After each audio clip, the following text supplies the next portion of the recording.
3 líbranos del mal. Ralph Sarchie tiene una profesión interesante. Es un sargento de policía retirado de Nueva York. Laboró 16 años en algunas calles difíciles. Dijo que ha visto las cosas más horribles que los humanos se hacen entre sí.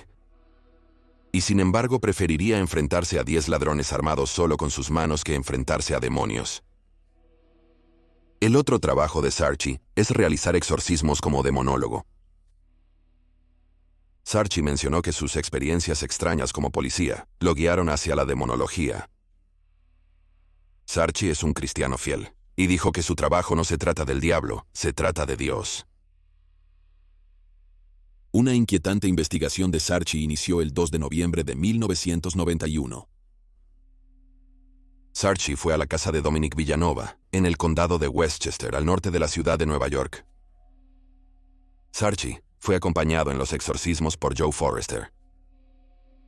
Forrester era un examinador de polígrafos. No esperaban realizar exorcismos, no planeaban hacer ningún ritual religioso esa noche. Se les solicitó hacer entrevistas para evaluación de un exorcista. Dominic y su hijo de 5 años llegaron y abrieron la puerta de la casa. Ambos parecían aterrados. Cuando Sarchie y Forrester entraron en su casa, vieron montones de ropa y ropa de cama enrollada en la sala de estar. Los padres de 4 hijos dormían allí por miedo a ir solos a cualquier parte de su casa. Sarchie y Forrester entrevistaron a la familia. Dominic dijo que el demonio apareció por primera vez en su habitación. Su esposa Gaby observó a una mujer surgir de una nube de humo. El espíritu dijo: «Solo quiero tu ayuda». Al día siguiente, Gaby vio al espíritu en un espejo. El espíritu dijo: «Padres, ayuda». La tercera vez que Gaby vio al espíritu, estaba en el sótano y parcialmente poseída. El espíritu dijo: «Solo quiero tu ayuda». La quinta vez Gaby, parcialmente poseída, vio al espíritu en el sótano. Dominic la observó ponerse rígida y tartamudear. El espíritu intentaría hablar a través de ella. El espíritu dijo que su nombre era Virginia Taylor y que fue asesinada el día de su boda. Gaby estaba preocupada por la historia de Virginia al planear la boda de su hija. Gaby había intentado averiguar quién mató a Virginia Taylor investigando en los archivos de la biblioteca. Pero no pudo encontrar nada. Ansiosa por saber más, Gaby permitió que Virginia la poseyera. Después, Gaby pidió a Virginia que le mostrara su residencia con bolígrafo y papel. A través de Gaby, Virginia garabateó en el papel, luego escribió una M o una W. Gaby compartió la información con Dominic, y él se preocupó por el bienestar de su esposa. Gaby pensó que el espíritu era una mujer. Gaby pensó que el espíritu era una mujer buscando ayuda. Dominic creyó que el espíritu era maligno. Dominic contactó al sacerdote y él visitó su hogar.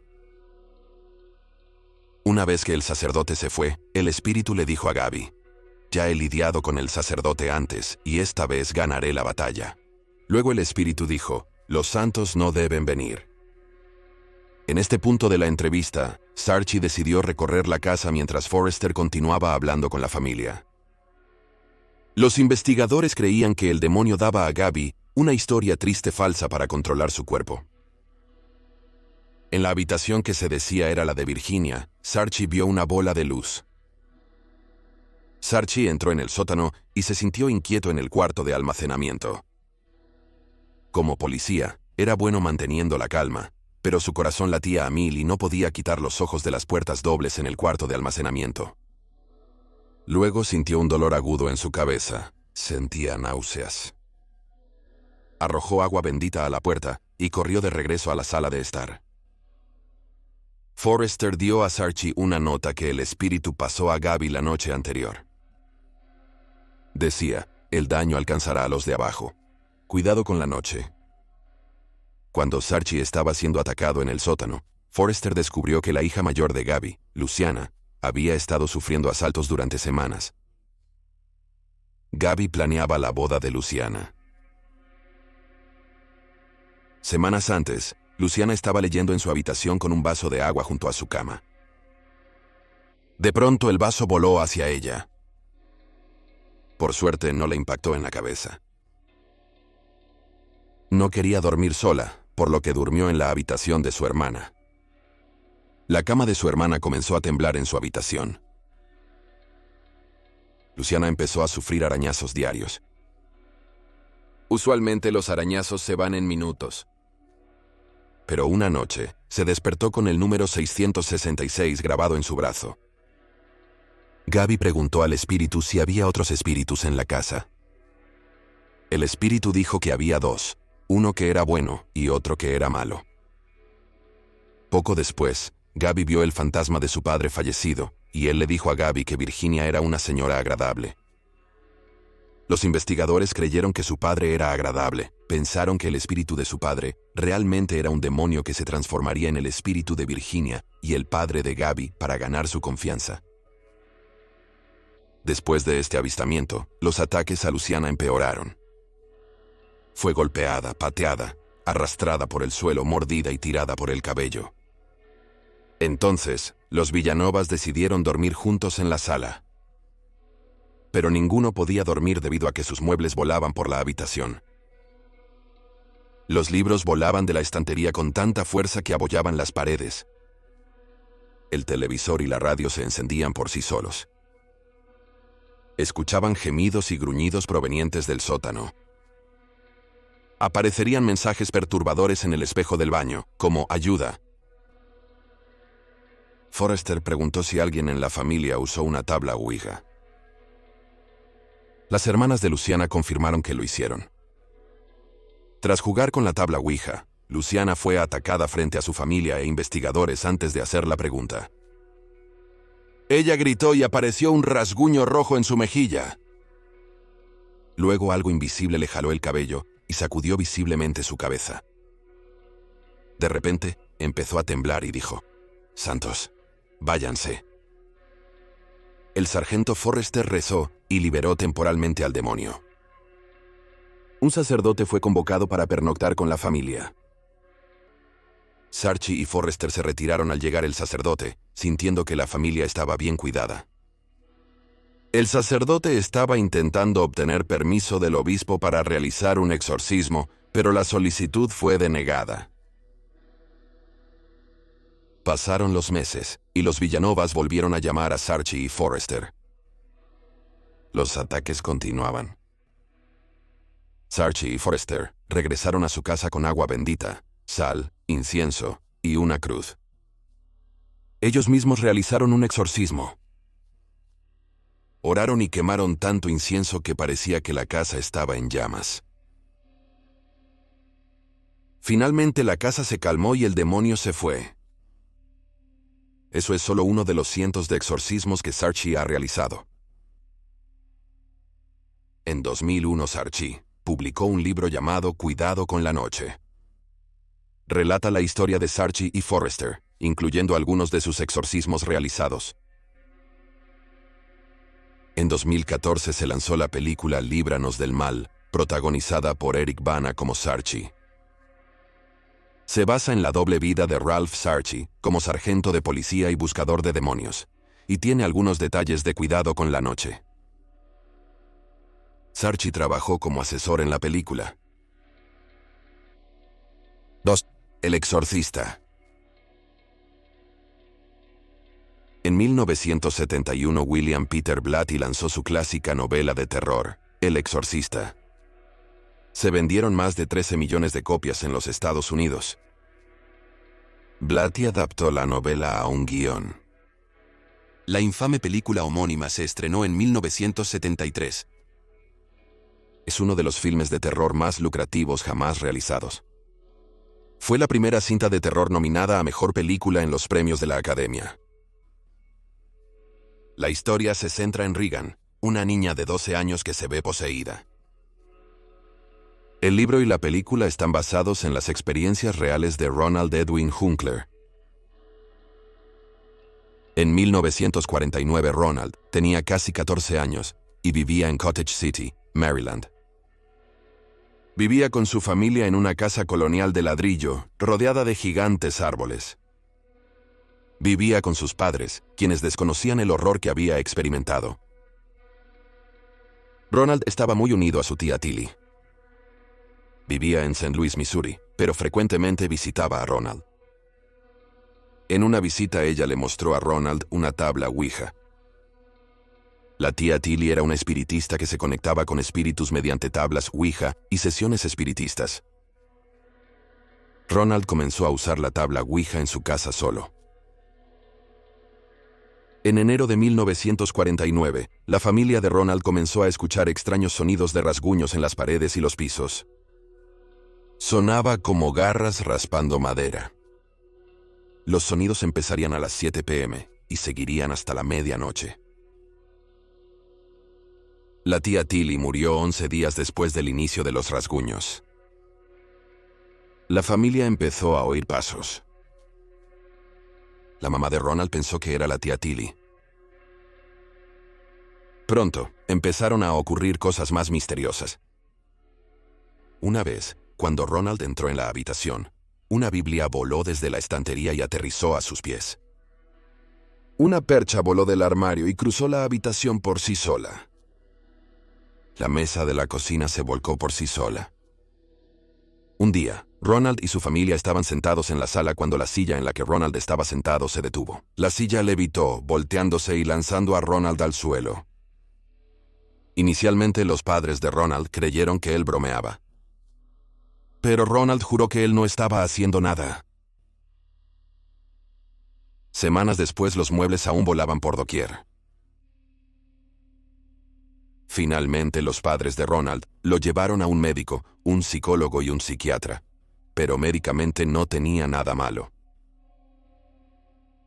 La familia era luterana y finalmente recurrieron a su pastor para pedir ayuda. Al no encontrar problemas médicos, creyeron que un espíritu maligno poseía a Ronald. El pastor vio cómo las mantas de Ronald se movían por la habitación mientras Ronald dormía. Vio cómo Ronald era volcado de una silla por sí solo. En febrero, Ronald se despertaba con arañazos en su cuerpo. Ronald amanecía con arañazos. El pastor sugirió que estaba poseído y aconsejó buscar un sacerdote católico. A finales de febrero, el padre de Ronald llamó a una iglesia católica local y habló con el padre Hughes. Al padre de Ronald le dieron una botella de agua bendita y velas. La mamá de Ronald roció agua bendita en la casa. Colocó la botella en la habitación de Roland y prendió una vela. La botella fue recogida por algo invisible y luego humeó, destrozada. La llama de la vela subió hasta el techo. La madre de Ronald apagó la vela rápido, evitando un incendio. El padre Hughes fue a la casa y escuchó a Ronald hablar en latín fluido. La traducción de algo que dijo Ronald es: «Oh sacerdote de Cristo, sabes que soy el diablo. ¿Por qué sigues molestándome?». En este punto, el padre Hughes sabía que Ronald necesitaría un exorcismo. El padre Hughes recomendó que Ronald se quedara en el hospital para evitar que hiciera algún daño. A principios de marzo, Ronald fue admitido en el hospital. Lo ataron a una cama. El padre Hughes comenzó a realizar un exorcismo, mientras Ronald empezó a decir maldiciones en diferentes idiomas. De alguna manera, Ronald logró liberar su brazo de la restricción, para saltar de la cama y cortar al padre Hughes en el brazo. Su brazo completo, del hombro a la muñeca, estaba cortado. El padre Hughes tuvo que recibir 100 puntos para cerrar la herida. Luego, el padre Hughes, perturbado, dejó de trabajar con Ronald. La madre de Ronald creyó conveniente salir de la ciudad para ver si eso ayudaría. Como la madre de Ronald era de St. Louis, consideraron ir allí. Una noche, Ronald se preparaba para dormir. Entró al baño y gritó. Su madre corrió al baño y vio las palabras que Luis había arañado en su pecho. Luego bajó los pantalones de su pijama y vio sábado arañado en su cadera. El sábado 5 de marzo fueron a San Luis. Allí Ronald fue completamente normal durante el día. Al llegar al hospital, estaba en pésimas condiciones. Entró en trance al prepararse para dormir, gritando y comportándose salvajemente. A mediados de marzo, la familia contactó a un grupo de sacerdotes que podían realizar exorcismos en Ronald. El padre William Boardroom lideró exorcismos casi todas las noches durante un mes. Boardroom era un sacerdote jesuita y veterano de guerra. Era profundamente religioso y duro, necesario para combatir a un demonio. Boardroom pensaba que su rival no era un demonio común. Creía que batallaba contra el propio Satanás. Pero a pesar de los esfuerzos del sacerdote, Ronald seguía empeorando. La cama de Ronald temblaría, surgirían rasguños en él y los muebles se moverían por la sala. Ronald giraba en la cama con fuerza sobrenatural. Mordería a las personas que lo sujetaban. Estuvo mal durante un mes. Ronald estuvo un mes entre la calma y la locura.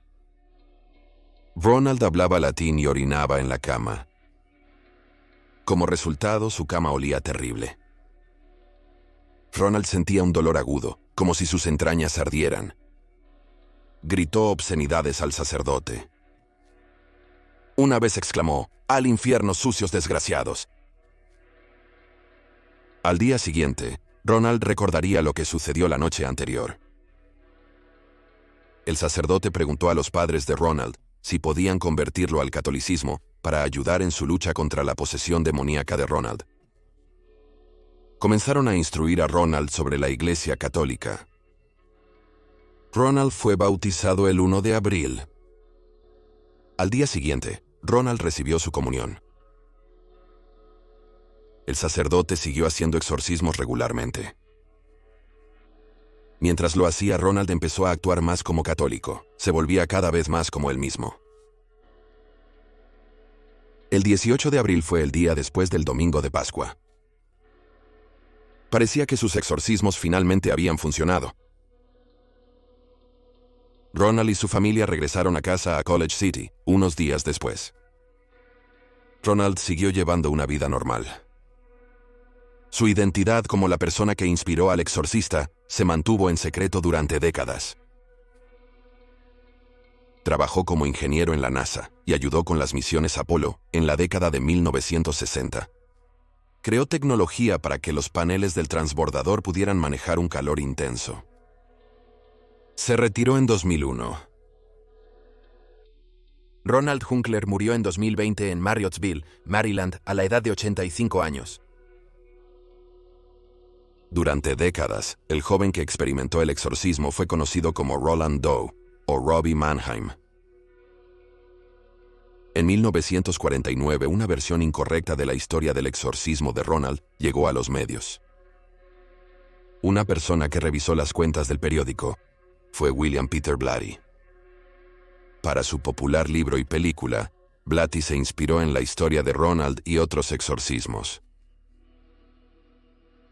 Durante los últimos años, las personas investigaron la identidad del niño en el centro del exorcismo. En diciembre de 2021, el inquisidor escéptico y el Guardian revelaron su verdadera identidad como Ronald Hunkler. 1. El exorcismo de Emily Rose. Fingenberg es un pequeño pueblo en Baviera, Alemania. En los 70s, la ciudad contaba con alrededor de 800 habitantes. Anneliese Michel vivía allí con sus padres, Anna y Joseph. Ella y su familia eran profundamente religiosos y asistían a la iglesia 2 veces por semana. De adolescente, Anneliese sentía la necesidad de absolver a otros de sus pecados. Dormía en un suelo de piedra para expiar los pecados de las personas que consumían drogas y dormían en la estación de tren.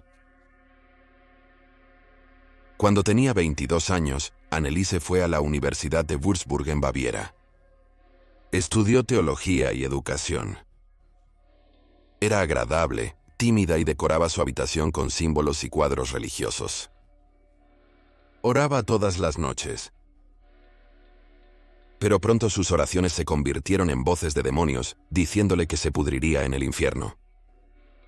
Comenzó a ver la cara del diablo en todas partes. Anneliese comenzó a derribar imágenes de Jesús de las paredes y destrozó crucifijos. Creía que estaba poseída. En 1975 sus padres le dijeron que se retirara de la escuela y volviera a vivir con ellos.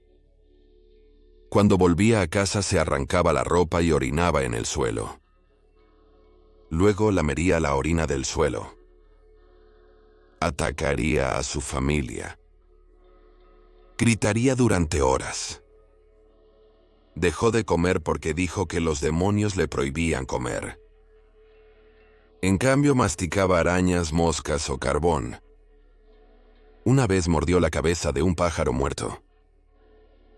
Se escondió bajo una mesa y actuó como un perro por 2 días. Sus padres contactaron a la parroquia local. Un parroquiano local contactó a un exorcista en Alemania. Sin siquiera ver a Anneliese en persona, determinó que estaba más allá de la ayuda médica. Dijo que tenía síntomas compulsivos de estar poseída por el diablo. Recomendó un exorcismo. El exorcista consultó al obispo José Stungle sobre el caso. El obispo asignó al padre Wilhelm Renz y al reverendo Ernest Ault para realizar el exorcismo. Pero el obispo dijo que tendrían que hacerlo en secreto. El reverendo Ault y el padre Renz realizaron cerca de 70 exorcismos en 10 meses. El padre Renz puso su mano en su frente y recitó oraciones en latín. Anneliese gritó: «¡Quita tus sucias patas!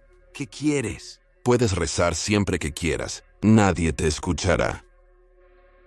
El padre Renz pensó que Lucifer estaba hablando a través de ella. Anneliese se arrodillaba para rezar 500 veces al día. Se lastimó los huesos y tendones de las rodillas por arrodillarse mucho.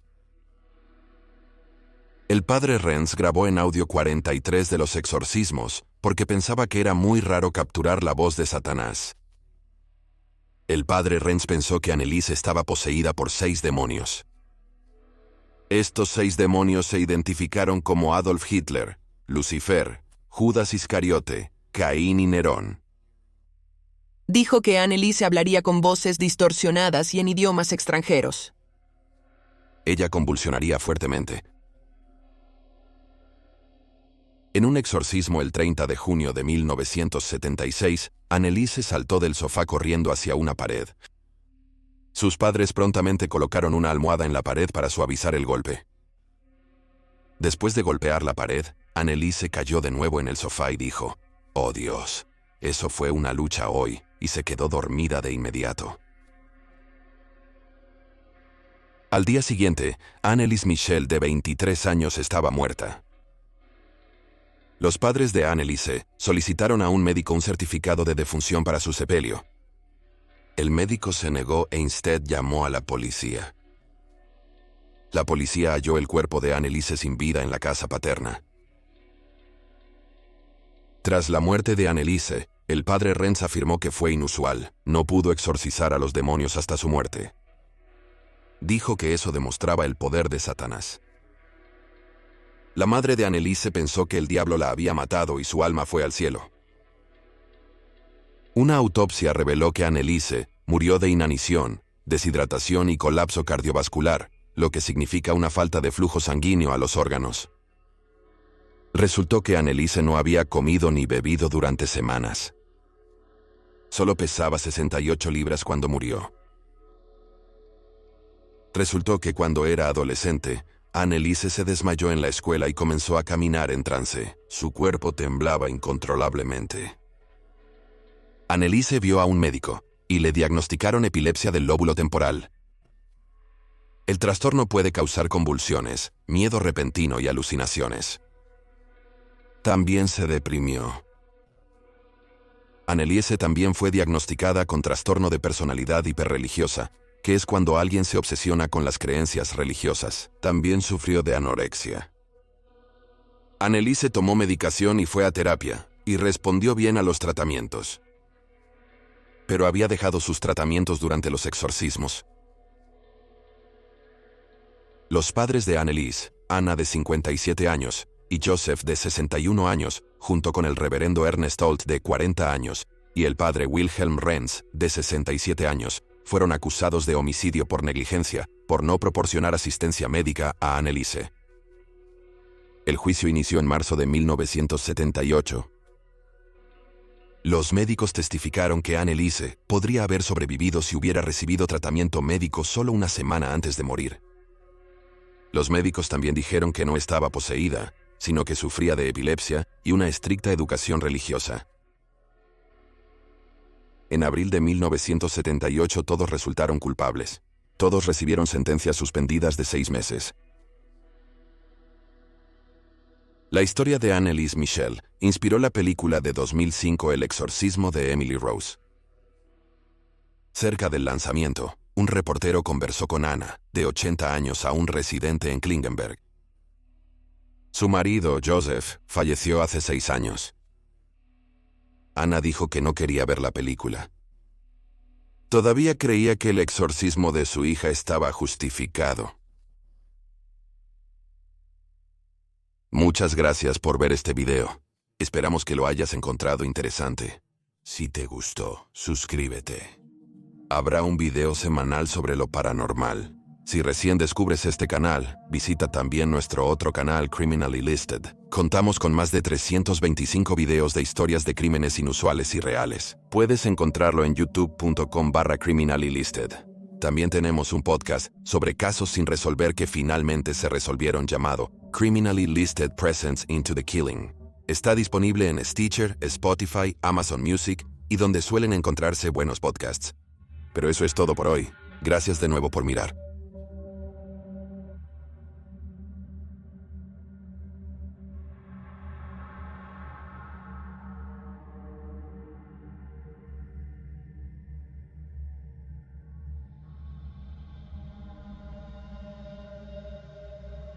Nos vemos la próxima vez.